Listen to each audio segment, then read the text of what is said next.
চাঁপাইনবাবগঞ্জের ১ শিবগঞ্জ আসনের বিএনপির প্রার্থী পরিবর্তনের দাবিতে সোনা মসজিদ স্থলবন্দর রাজশাহী মহাসড়ক অবরোধ করেছে বিএনপির নেতাকর্মীরা। রবিবার বিকেলে শিবগঞ্জ উপজেলার কনসার্ট বাজারে ১ ঘণ্টাব্যাপী সড়ক অবরোধ করেন বিএনপির কেন্দ্রীয় কমিটির সাংগঠনিক সম্পাদক অ্যাডভোকেট সৈয়দ শাহীন শওকতের সমর্থকরা।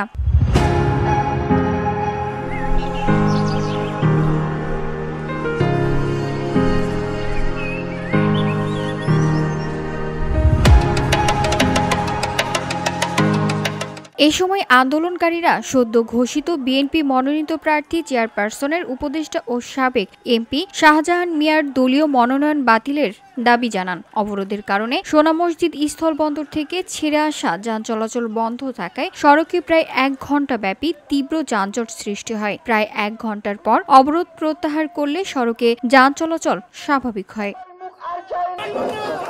আন্দোলনকারীরা বলেন, স্বাধীনতার পর ৮ বার দলীয় মনোনয়ন পেয়ে ৫ বার সংসদ সদস্য নির্বাচিত হয়েছেন। বিগত ১৭ বছরে আওয়ামী লীগ দুঃশাসনের সময় বিদেশে আরাম আয়েশে কাটিয়েছেন শারীরিকভাবে অসুস্থ ৯০ বছর বয়সী নেতা শাহজাহান মিয়া। তবুও ত্যাগী নেতা রাজশাহী বিভাগীয় সাংগঠনিক সম্পাদককে বাদ দিয়ে শাহজাহান মিয়ার মতো নেতাকে মনোনয়ন দেওয়ার ঘটনায় অবাক বিএনপির তৃণমূলের নেতাকর্মীরা।